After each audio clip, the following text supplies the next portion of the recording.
صدیق اکبر کے ساتھ بھی نسبت امام ربانی کو ہے، فاروق اعظم کے ساتھ بھی ہے، مولا علی کے ساتھ بھی ہے، غوث اعظم کے ساتھ بھی ہے، بڑی صفتوں کے مالک ہے۔ اس لیے کہ ایک درویش انسان، جس کا درویشوں کا پراپٹیاں نہیں ہوتی، کوٹھیاں نہیں ہوتی، ایک درویش نے تنہا ایک ملک کے ڈکٹیٹر بادشاہ کا راستہ روکا، یہ عام بات نہیں ہے۔ کوئی دہشت گردی نہیں ہوئی، کوئی گرفتاریاں نہیں ہوئی، کوئی ریلی نہیں نکلی، کوئی جلوس نہیں نکلا، کسی پر زیادتی نہیں کی گئی، تنہا رسول اللہ کے فقیر نے بادشاہ کا راستہ روکا اور اس کا دماغ درست کیا۔ پنجاب میں، پاکستان میں یہ آستانہ ہے کہ میرا یہ ایمان ہے کہ مجدد دل ثانی کی روح خوش ہے، اور اس وقت بھی آپ کی نگاہ اس دربار پر ہے۔ سبحان اللہ۔ مفتی صاحب حضور کے خاص مرید اور آپ کی نگاہ ہے، مفتی صاحب نے بڑا ایمان افروز مدلل بیان فرمایا۔ مجھے ٹائم تھوڑا ملا ہے تو میں کچھ بیان کا رزلٹ پیش کرنا چاہتا ہوں۔ پڑھے لکھے حضرات تشریف رکھتے ہو، اور ہم جتنے لوگ بیٹھے ہیں، ہماری زیادہ زندگی نہیں ہے، ویسے بھی حضور کی امت تھوڑی عمر لے کے آئی ہے، 60 سال، 70 تو 80 والے کے فائدے کو لیں، تو اس تھوڑی زندگی میں اس تقریر کا سنو، ہم ہیں سنی، اور ہم کسی کے اللہ کے کسی پاک پاک بندے کے بے ادب نہیں ہیں، گناہگار بندہ ہے۔ سبحان اللہ۔ کسی صوفی مولوی محدث مفسر کی بات نہیں کروں گا، اللہ کے قرآن کی بات کروں گا۔ سنو، رضی اللہ عنہم ورضوا عنہ، اللہ صحابہ پر راضی، صحابہ اللہ پر راضی، یہ کہہ کر راضیوں کا جنازہ نکال دیا۔ حضرت علی کے لیے النظر الی وجہ علی عبادت، علی کے چہرے کو دیکھنا خدا کی عبادت ہے، خارجیوں کا جنازہ نکال دیا۔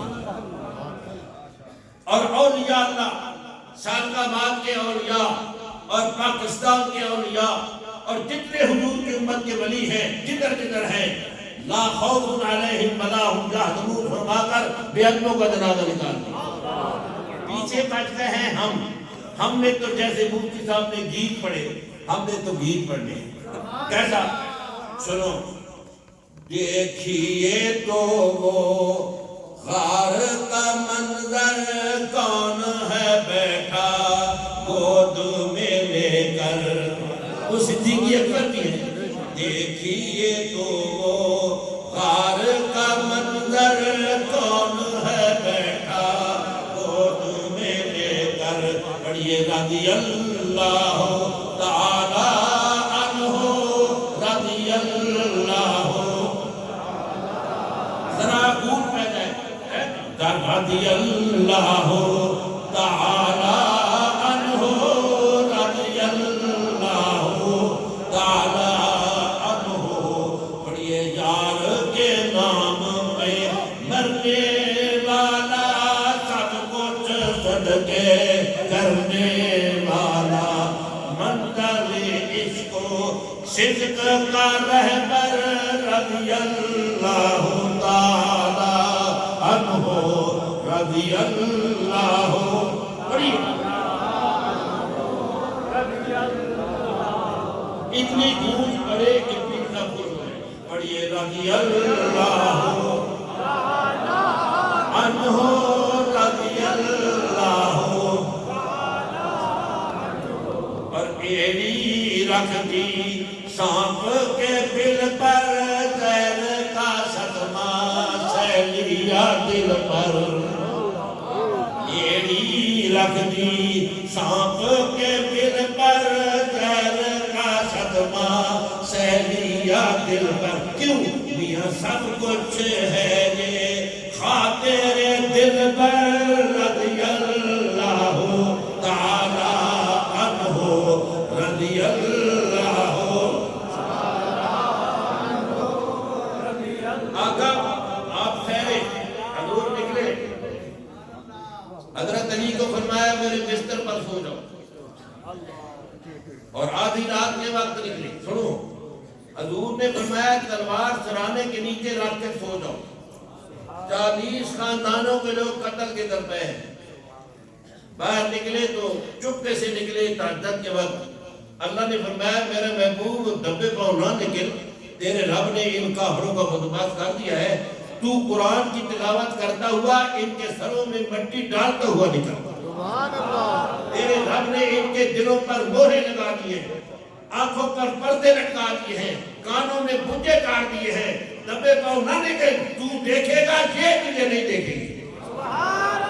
حضور نکلے، ایک رستہ ادھر جاتا ہے، ایک ادھر جاتا ہے، ایک ادھر جاتا ہے، آپ اس رستے پر گئے جو رستہ حضرت ابوبکر صدیق کے گھر جاتا ہے۔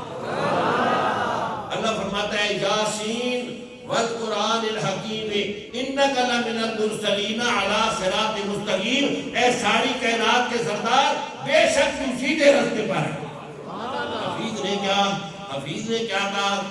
حفیظ کہتے ہیں وہ دراتا ہوا وحدت کا دم بھرتا ہوا نکلا، تلاوت سورہ یاسین کی کرتا ہوا نکلا۔ آپ جب چلے سیدھے حضرت ابوبکر صدیق کے گھر گئے، آگے دیکھا چراغ جل رہا ہے اور دروازہ کھلا ہے، فرمایا تم جاگ رہے ہو؟ عرض کی حضور مجھے تو 12 سال ہو گئے، میں کبھی رات کو نہیں سویا، آپ نے فرمایا تھا کہ ابوبکر مجھے مکہ سے جانا ہوگا اور میں یہ بھی دیکھ رہا ہوں کہ تو میرے ساتھ ہوگا۔ آگے چلے گئے، جب غار پہ پہنچے 3 میل کی چڑھائی، پنجوں کے بال چل کے گئے، قربان عجائب کی عظمت اور شان کے، وہاں جب پہنچے عرض کیا آقا میں جا کے غار کو صاف کرتا ہوں، پہلے میں جاتا ہوں۔ تو آقا میں دیکھ کر ایک بات میں آیا، سرکار نے فرمایا ہے تو پہلے تو غار میں پہلے تو جا صاف کر، تے مزار میں پہلے میں جا کے جھگڑا۔ یہ ہے غلامی کا بدلہ۔